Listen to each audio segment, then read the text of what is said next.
Then Chittanupassi. Chitta means mind. Try to find out what are the wholesome, unwholesome mental attitude that you have in your mind. Your egoism does not allow you to think, I have ignorance, I have what you call anger or hatred. Pretend that you are not having these weaknesses. But we had to accept, yes, I know I am hot-tempered. Then you get the chance to concentrate on that, to reduce and reduce and reduce and reduce and to tame the mind. That is meditation. No religious label for this. Anyone who got a mind can do this. You understand the nature of your own mind. What are the good qualities in your mind by nature? Kindness, sympathy, honesty, patience, tolerance. These good qualities are also there in your mind. Then try to cultivate all the good qualities. Concentrate on them. Development of the mind. Taming the mind. That is called meditation. We have completed 3 items.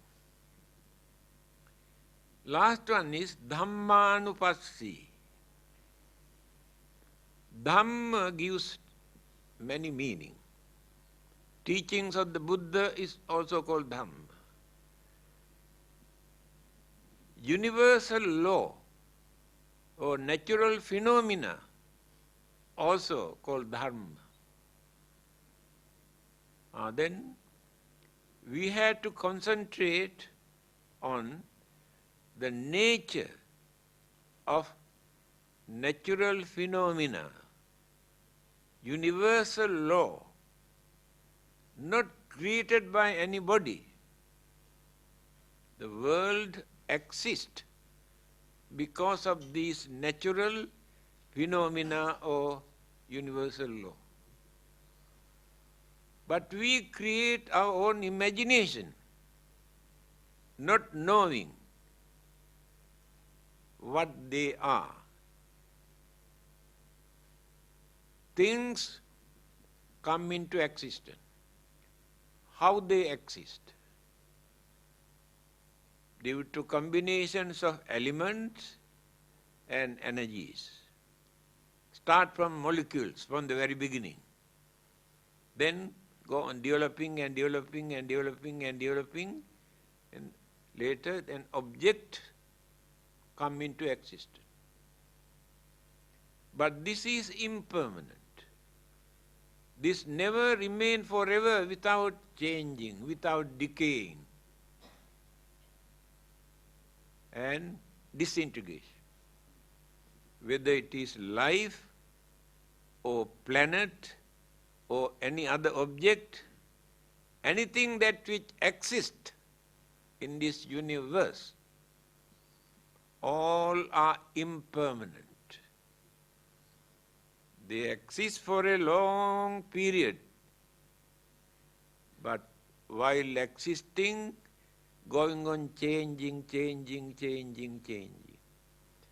After changing, decaying. After decaying, disintegrate, dissolved. Elements turn into elements, energies turn into energies. That object disappears. Now let us take this earth. This is an object. Do you think this is permanent? Do you think this remains forever? No. The sun and the moons and the galaxies or universes, anything that which exists, everything is going on changing, decaying and disappearing. This is the universal law. But many people believe this is created by the God. That is their concept. But this is natural. There's nobody behind to handle this. That is called universal law. Universal law is not created by another person. Then we'll come to know what this world is, what this universe are. So many universes, not only one. Then we realize the real nature of existence. Now this earth, which we are living on, divided into 4 periods, according to the Buddha. Sangvarta, Sangvartasthai, Vivarta, Vivartasthai. 4 periods. Existing period. Now this is existing. We are living. We think this is permanent, forever. No, we are wrong. While existing, it is going on changing without our knowledge. Not noticeable. It may take so many thousands or millions of years for us to understand the changes, how changes have taken place. After that, start to decay. Going on decaying. Why? That component things combine together as a bundle with the earth or planet or life or plant or hill or rocks, anything. The binding factors, energies, started to loosening. Then later all the element separate, energies separate. It is natural. 4 stages just now I mentioned. Existing period, changing period, decaying period, and disintegration. Disappear. After that, when this question was put to the Buddha, what is the origin of this world? What is the origin of this life? The Buddha said,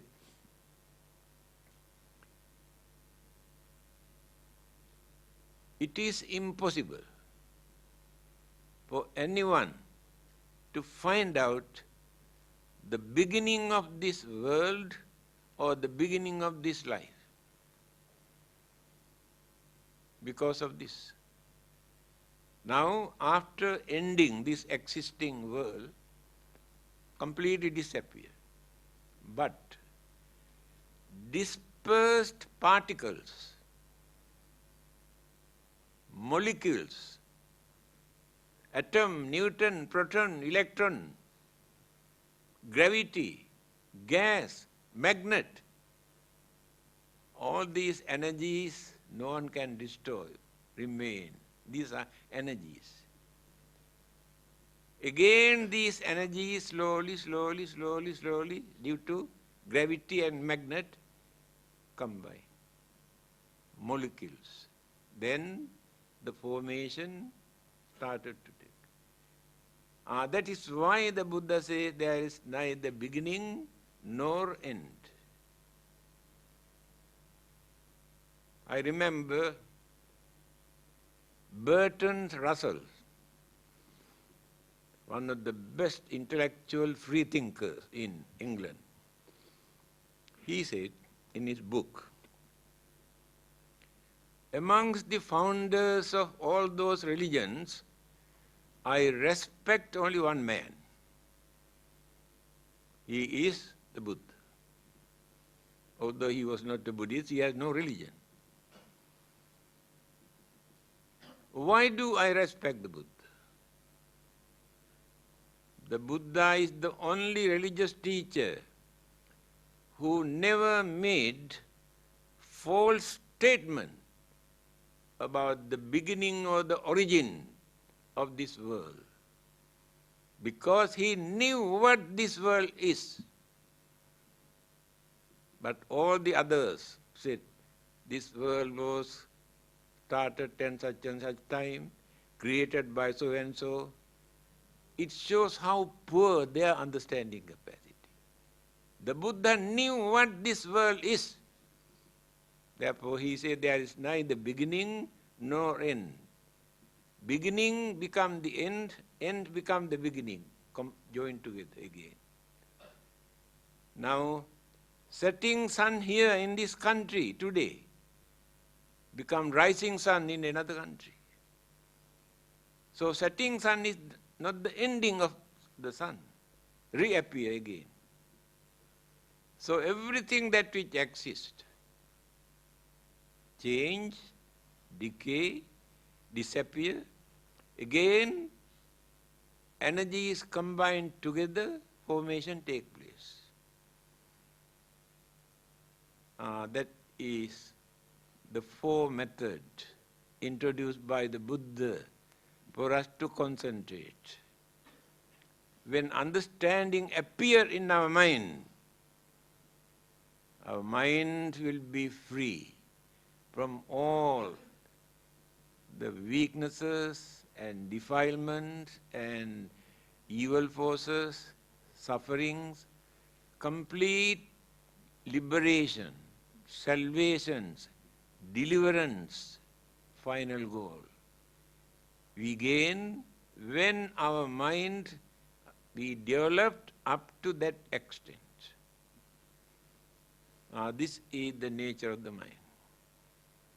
Without using our mind, we cannot gain salvation from another person. Buddha says, Tumhehi kiccang atappang akkhataro tathagata. The Buddha can tell you what to do and what not to do for you to find out your salvation.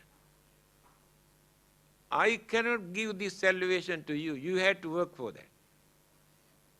But Buddha can tell how to do that. So we cannot expect our salvation from another person by worshipping or praying or offering or doing anything. We have to work for that. Although they believe that they can get from either God or from any other person, but they had to work for that. Simply they never gain their salvation. So from the Buddhist point of view, it is very clear, we never gain our final salvation from another person. We had to work by following the correct method given by the religious teacher. What is the time now?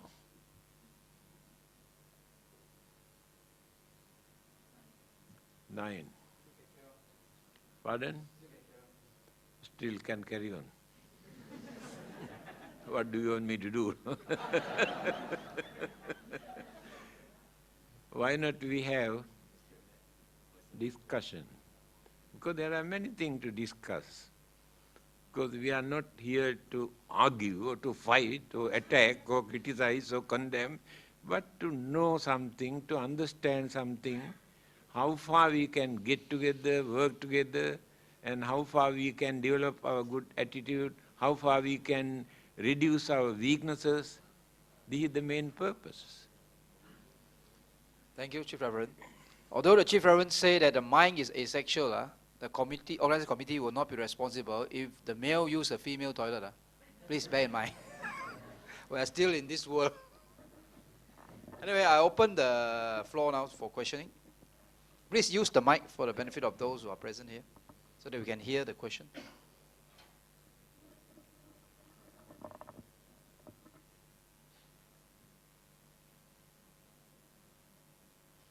Okay.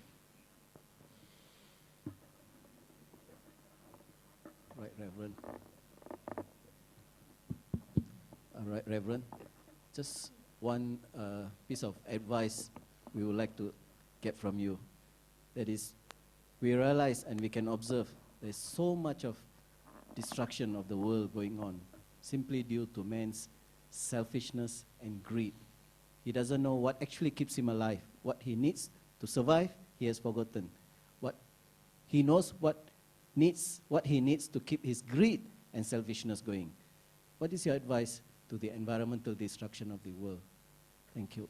Right, Reverend. Only advice that I can give from the Buddhist point of view, they behave or they do all those things by misusing their craving, selfishness, jealousy, hatred, because of their ignorance. Ignorance is the main cause. If there is no ignorance, they never misuse those things to disturb or for destructive purpose. Therefore, all these troubles start from ignorance. That is why it is necessary for us to know, to understand. Just now I explained the 4 items recommended by the Buddha for us to know. When we understood, then we can reduce so many misconceptions, bad ideas, cruelty, jealousy, anger, through this understanding. Therefore, by force, no one can stop. The more we use force, the more they aggravate the situation. The other day, I mentioned United Nations Constitution. They have drafted in the United Nations Constitution, war begins in the human mind. At the same time, peace also must come from the human mind. We can pray, we can worship, we can burn lot of papers and joysticks asking peace to come down. It never comes down from anywhere. It must come from the human mind. They are repeating what the Buddha has said. In Dhammapada, the first sayings of the Buddha, he said, Mano pubbangama dhamma. Very simple saying. Mana means mind. Mano pubbangama dhamma. Human mind is responsible for all those good and bad things that which exist in this world. Not the animals or ghost or devil or God, but human mind. Human minds create violence and bloodshed as well as peace. Nobody else can do that. To reduce this, we must develop our understanding by reducing our ignorance. We have more ignorance in our mind. Understanding is very little. Just like huge iceberg in the sea. We can see only little bit on the top. Iceberg is under the water, we cannot see. Our ignorance is so big in our mind. We can understand only little bit. That is why we are facing all these unfortunate incidents, occurrences to suffer.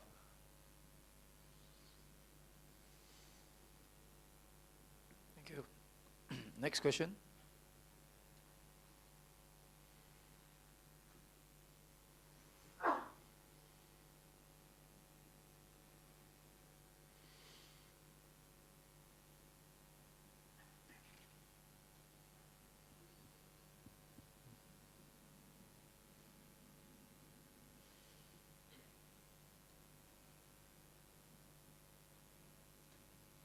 Thank you.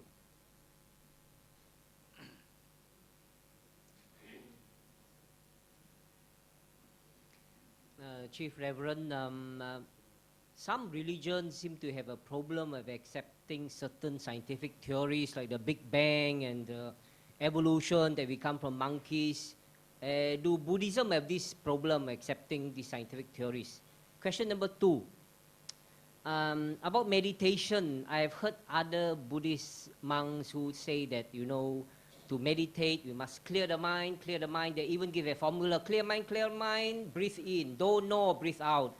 But just now, when you were talking about meditation, you seem to insist on focusing on object, either it's a pain or the body or the good feeling or something. So how do you reconcile the two? Thank you. That's all.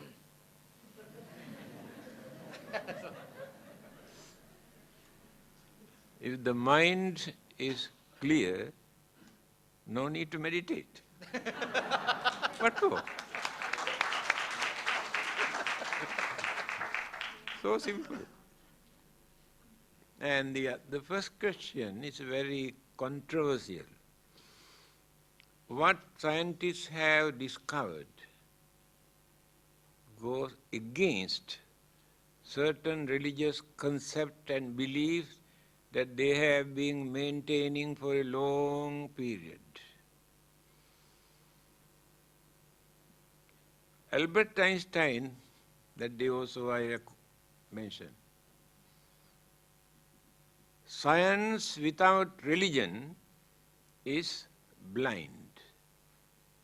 Because scientific knowledge they can misuse and abuse to destroy the whole world.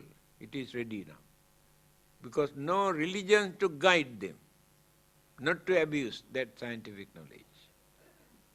Again he says, religion without science is lame or crippled. What is happening? Scientific discoveries try to topple the religious belief that they maintain for a long period. Religion or religious belief they maintain not through experiment in a laboratory, through their belief. Religion started with their belief.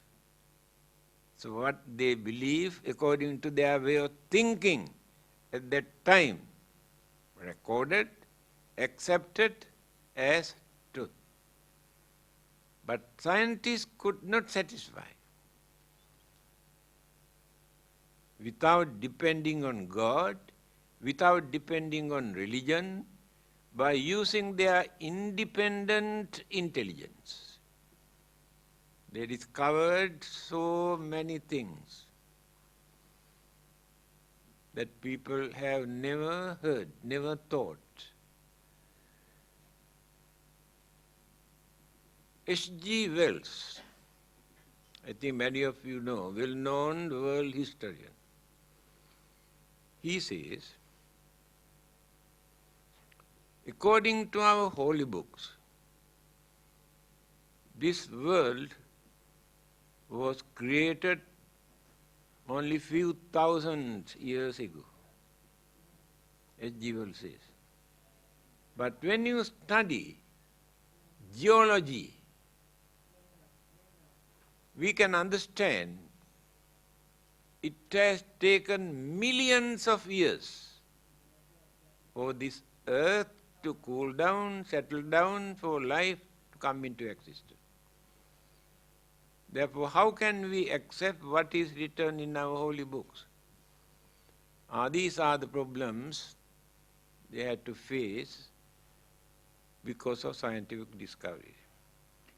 1998, Pope John announced, there was a big article in the State Times, very clearly mentioned, human beings were not created by the God. They come into existence due to gradual development of evolution. Pope John. I discussed this matter with the Archbishop, Dhammananda. Why Pope says like this? Then he said, actually his idea is, this body is not created by the God. He creates only soul. That is why he says, this human life is not created by the God. But when you refer to Albert Einstein, religion without science is lame, crippled, not practical at all. Now they try to compromise, accept certain discoveries created by the scientists. Then religion become active. Therefore, we should not depend on our belief, what they have maintained for a long time. When you read certain Buddhist books, we can see certain stories, certain incidents, but when you compare with the modern education, cannot accept. At that time, the way how they believe. Now take for instance, when the rainbow appears, when I was a small boy, I can remember, my parents told me, do you know what is that? That is the vessel dropped by the God to take water from here. Then the rain comes. All our belief about this worldly condition was exactly like that. And some of these beliefs incorporated into religions, every religion. Buddhism also not free from that, every religion. Therefore, we had to use our common sense, sense of reasoning, understanding, to say, no, it is in our religion, we cannot throw away. That is not the way. What people have believed few thousand years ago about the life and the world, entirely changed today, different, according to the modern education. Therefore, instead of criticizing, condemning religious belief, we must try to understand with good intention they have introduced these beliefs. But today when we analyze, we can understand some are not easy to prove that they are true. Therefore we must know how to adjust in any religion. Thank you. Next question. Venerable Sir, on the question of rebirth, what is rebirth? And does rebirth confine only to certain religious teachings?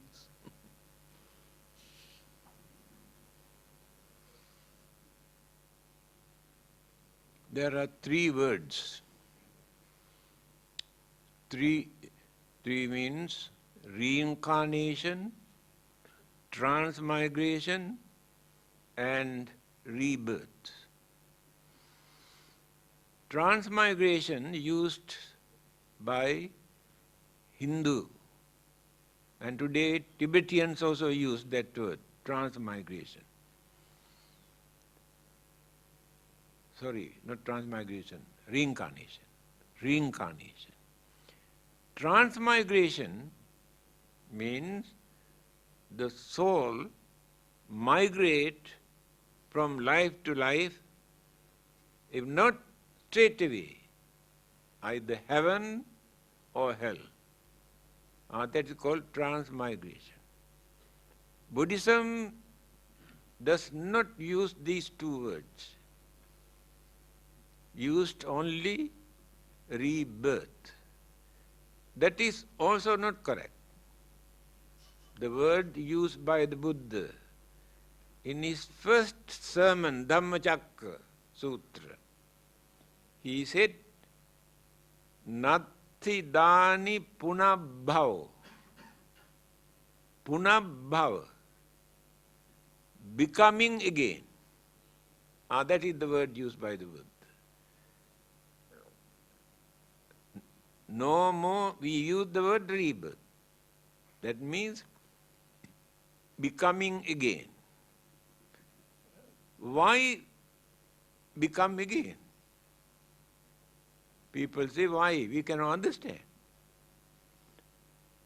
Today, religion is not important to understand that becoming again is true. No need to depend on any religion. How many people have remembered their previous birth, explain everything in details? Many people have come from America, Germany, England, having heard, investigated, found out correct what they have said. But that memory remains only 1 or 2 years' time. After that, completely disappears. Just now I mentioned, in our storehouse of consciousness, all our memories are there. That memory suddenly appears. Again, when we hypnotize a person, there are many cases, they have explained their previous birth, all the details, and spoke a language that this person never learned within this lifetime. There are many cases in Australia and some other countries. These two things are more than enough for us to understand that whether we believe or not, belief is not important. Things never take place in this world according to our belief. Birth is natural, sicknesses are natural, old age is natural, death is natural, no need to believe.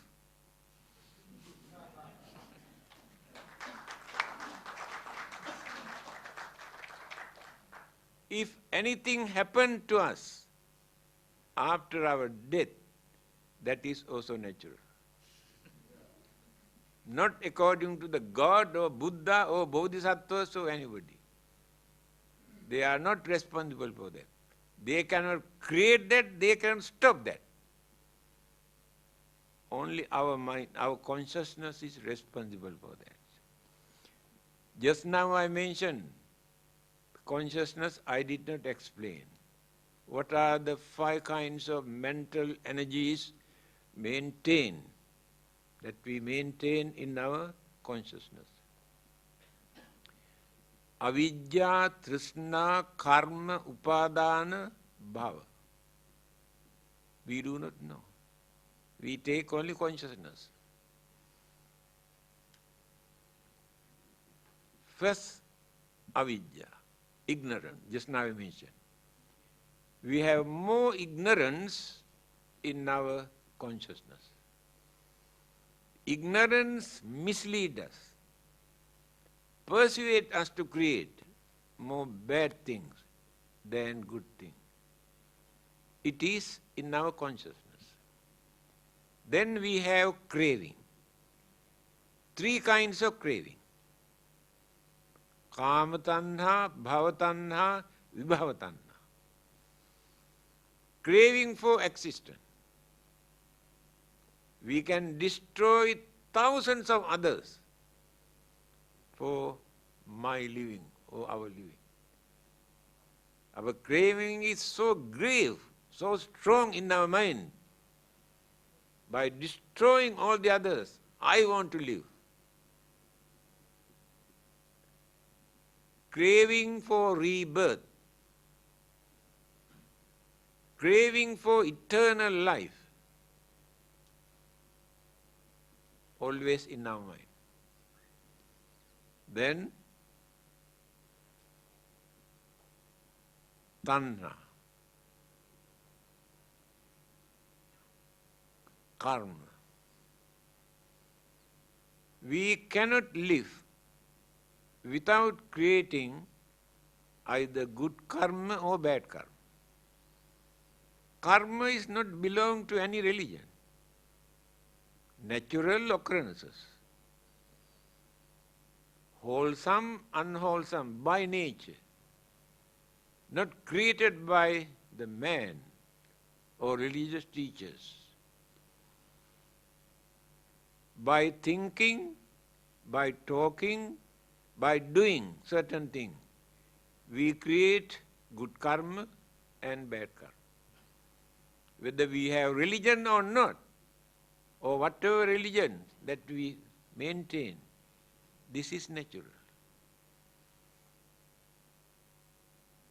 When we develop hatred, anger, jealousy, grudge and ill will in our mind, we create bad karma. When we develop sympathy, compassion, kindness and honesty in our mind, we create good karma. When you scold others to abuse, insult and condemn, we create bad karma. When you talk to others to console, when they are suffering from fear and worries and all sicknesses and all these problems, we talk to them kindly, very nicely to console them. We create good karma. We do certain things for our pleasure or for our living. Certain things are moral, certain things are immoral. Certain things are good, certain things are bad. Everybody is responsible for it. This is in our consciousness. The other one is upadana, attachment. All of us have some sort of attachment towards somebody or something. There's nobody who lives in this world who has no attachment. Last one is karma formation. Karma formation means when we are going to die, senses are not working with the mind. We cannot think purposely. Stop everything. That is the time that subconscious mind projects all our good karma, bad karma, neutral karmas appear, disappear, just like a film show in the mind. Before our death, the last karmic thought that appeared in the mind, take the responsibility for the next existence. That is called karma bhava. These 5 energies are working in that consciousness. So when this consciousness transmitted from here, just now I mentioned, it must enter into a mother's womb. Maybe test tube also a mother's womb. Whether humans or animals or any other, according to karmic energy. Rebirth takes place in this way. Not created by anybody, our own mental ingredients we maintain as consciousness. Thank you. Next question.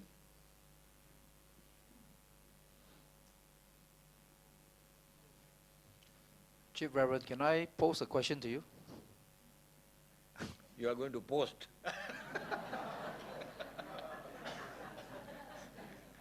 Yeah. My question is, there are quite a number of us who are meditators. Is there any way you can share with us how we are told meditation is a long task, it's a tedious and long path to walk. So very often this thing pops up in the mind. Are we progressing, or are we retrogressing? Can you shed some light on this? How does a meditator know by himself whether he's moving ahead or stagnant or retrogressing? Thank you. When a person is suffering from a sickness, he takes some medicine. While taking medicine, he can understand whether his sickness is reducing or increasing.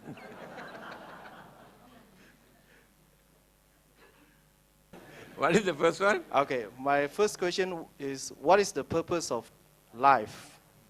Oh, that's right. And my second question... Wait. Okay.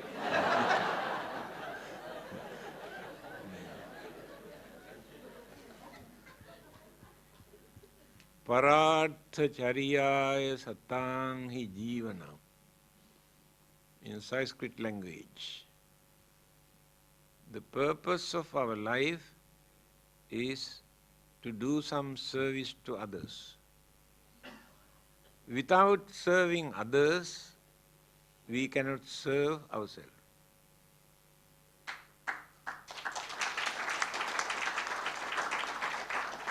No, that is the purpose of our life. Now, what is the second one? My second question is, how could religions in this world play a more significant role towards promoting world peace and avoiding conflicts in between religions and communities of different ethnic backgrounds? In my talk, I have mentioned religion is to train human mind not to create violence or disturbances or destruction, but that corrupted human mind misuse religion for their own benefit, to gain more worldly power or political power or material things. So, no one can do anything to promote peace or what you call happiness if we do not change our mind. It never comes down from heaven, it never comes down from anywhere else, it must come from our mind. If the mind is corrupted, selfish, no one can do anything, they are misusing religion. Religion is a very big business now. Actually, they are not practicing religion. They use religion either for gain more political power, more authority, or more material gain, or manpower. They use religion only for that purpose, but they do not want to practice any religion. They use the name of religion to gain many of these things. See how we use our mind, how unreliable we are. So, what is the third one?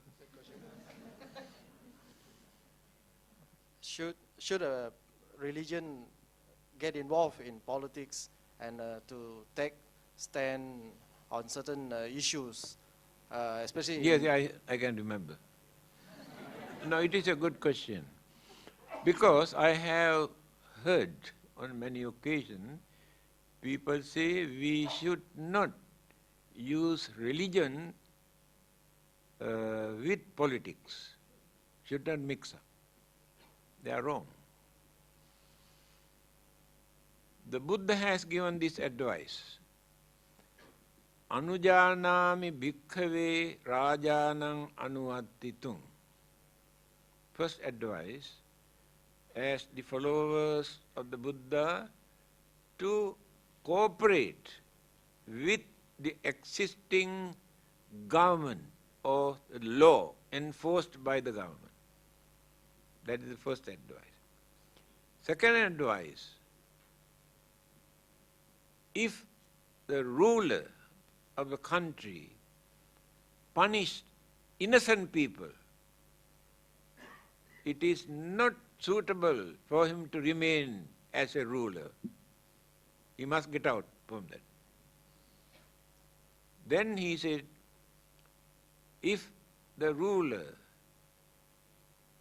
do not punish the culprit,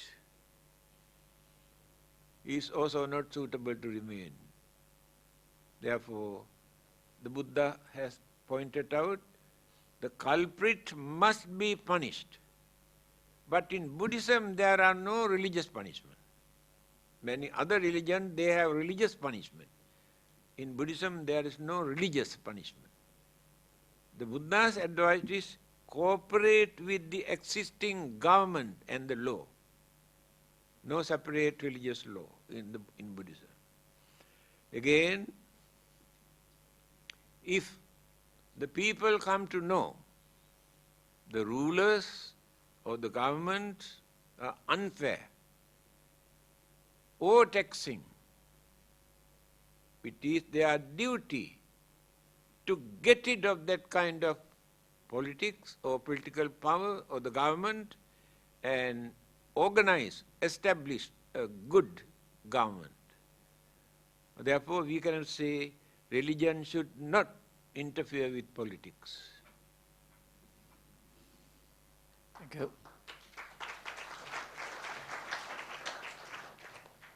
Next question.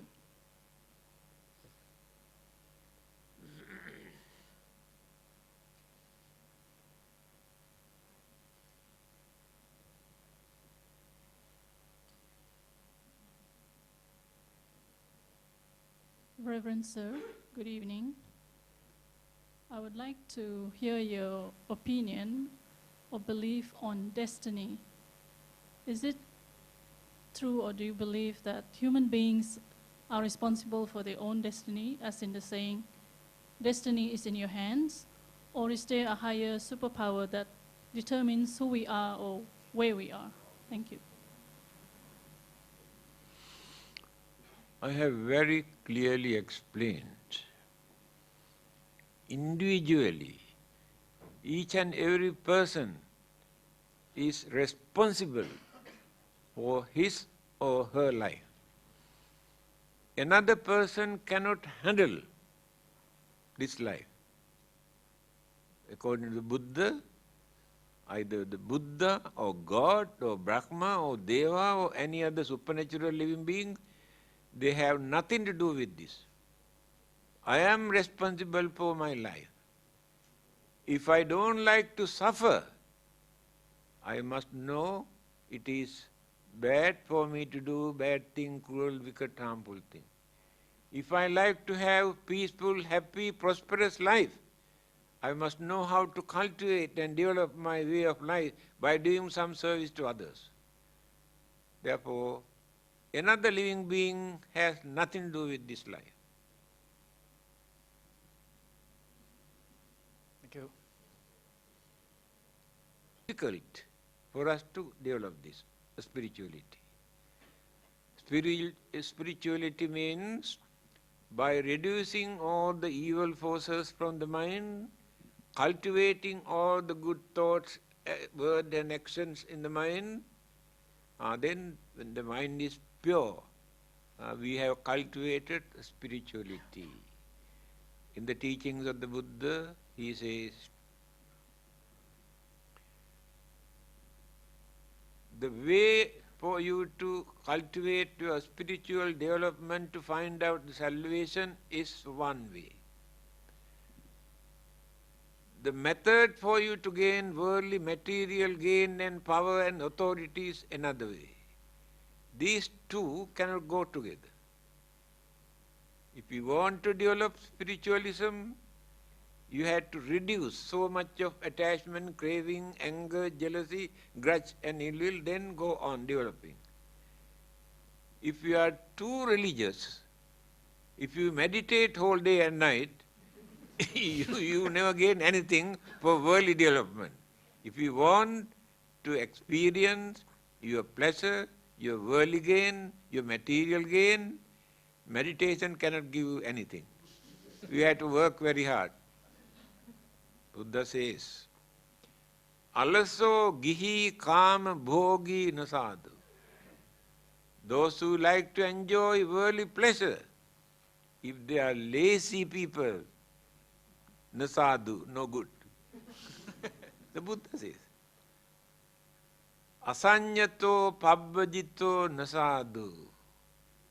The monks or the priest or religious people have no discipline. Nasadu, no good. Raja nasadu anisammakari. Raja, the ruler, if he is very stubborn, very biased, nasadu, no good to remain as a ruler. Yo pandito kodhano so nasadu. If educated person always show his or her anger, nasadu, no good. Here the Buddha said, don't be lazy, you must work very hard. He said, Utthana sampada, arakha sampada. You must be active. You must work hard. You must know how to protect what you have earned without wasting, without neglecting, because you want to lead a worldly life. But while you are leading a worldly life, you had to face enormous problems and troubles and worries and fears. No one can protect them. But if you work for the spiritual development, then you had to reduce all those evil thoughts from the mind, cultivate all the good thought in the spiritual development. 2 lines. Thank you.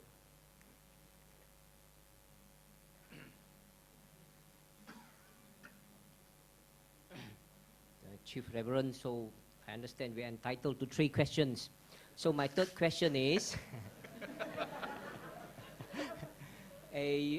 Chief Reverend, you have been talking about the mind and consciousness, but say in the last century, psychologists like Sigmund Freud and Carl Jung, they talk about unconscious or the unconscious mind.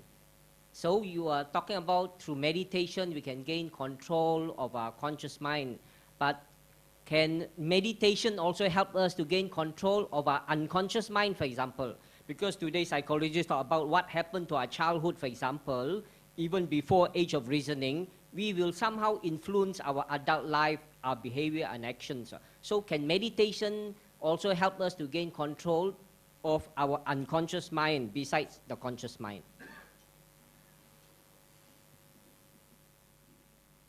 What is the meaning of unconscious?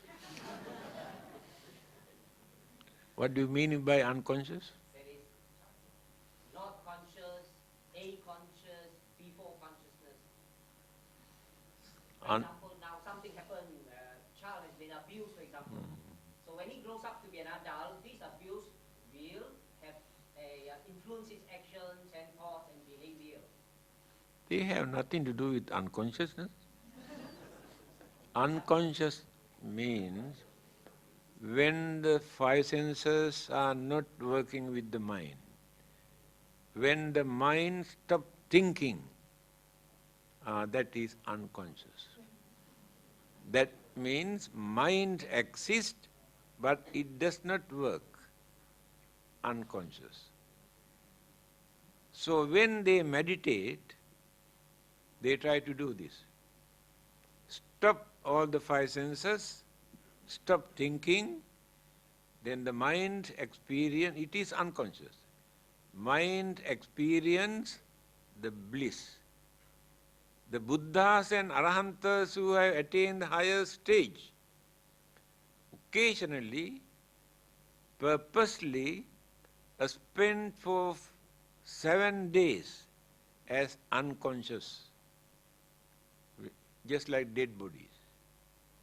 There is no difference between dead body and their body while they are in unconscious state. And during this period, they experience bliss because the burdens of physical body is not there. The hindrances, obstructions, troubles and problems they are facing because of the body. Hunger, thirst, pain, ache, suffering. So when the mind is in that unconscious state, the mind is free from the physical burden. That is the meaning of unconscious from the Buddhist point of view.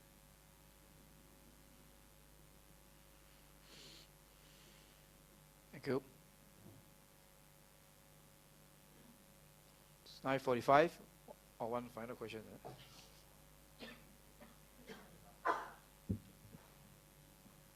Reverend, I have this question. From what I understand of most religion, the emphasis is on faith, on belief. And because of that faith, the followers are actually looking for salvation. They are being taught that through faith you can get salvation. Now, from what I heard about the Buddhist teaching so far, the emphasis seems to be that faith is not important.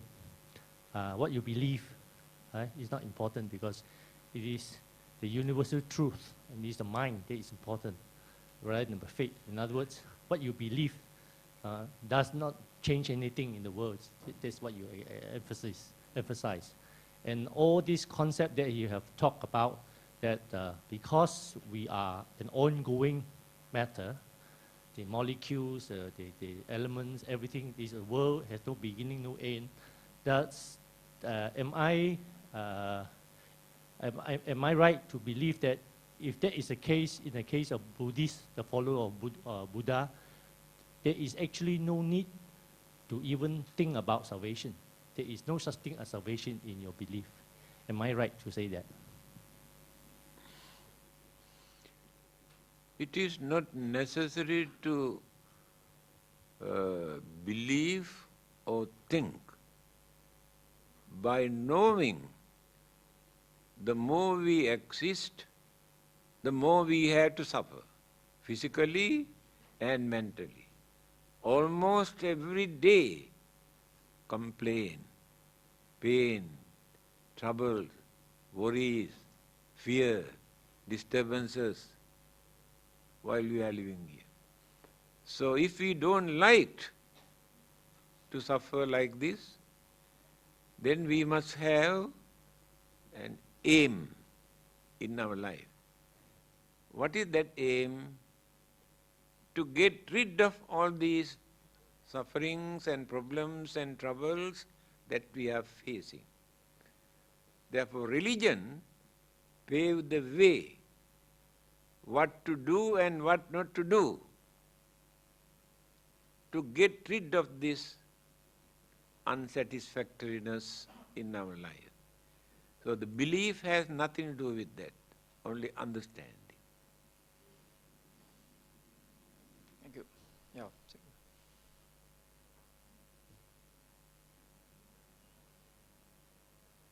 Sorry, Reverend, before I come to my question, actually, while other religions stress on deepness of faith for salvation.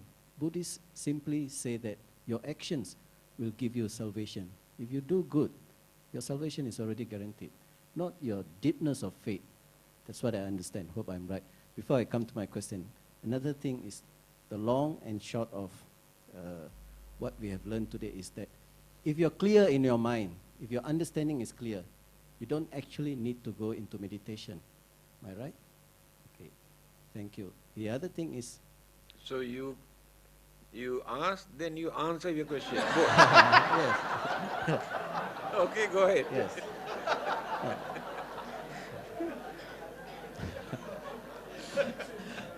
I was waiting for the nod from Reverend Said, so I'm glad I'm right.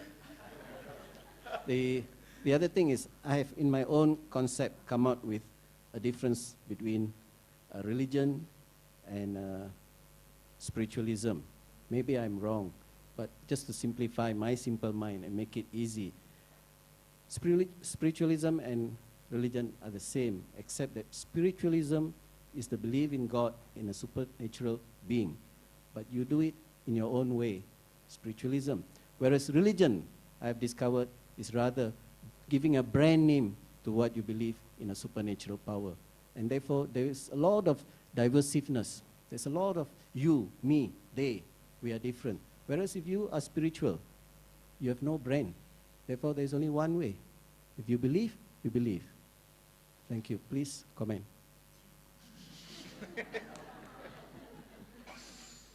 I think your spirituality is a different kind of spirituality. We use the word spirity, means moksha. In Sanskrit, we say moksha. In Pali, we say mokha. In English, we say salvation, liberation, deliverance, freedom. Same meaning. Why every religion use this word, salvation? That means they admit within this lifetime we are suffering. To get rid of this suffering, must follow this religious way of life for our salvation, for our liberation, for our freedom. That is the purpose of life. That is spiritual development. Thank you.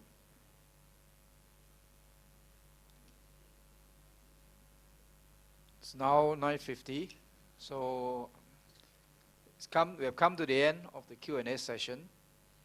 So once again, on behalf of everyone, thank you very much, Chief Reverend, for a very beneficial lecture and Q&A session.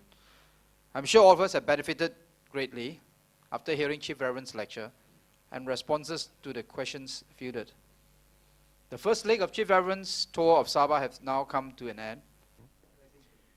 Bhavatu sabba mangalang rakhantu sabba devata sabba buddhanubhavena sada sotti bhavantu te. Bhavatu sabba mangalang rakhantu sabba devata sabba dhammanubhavena sada sotti bhavantu te. Bhavatu sabba mangalang rakhantu sabba devata sabba sanghanubhavena sada sotti bhavantu te. Do you know the meaning of sadhu? Why did you say sadhu? Huh? Excellent. Well done. Well done. Excellent. That means encourage others also to continue when you say sadhu. Another thing, when we say sadhu, that is the end of that program. Understand? End of the program, only we say sadhu.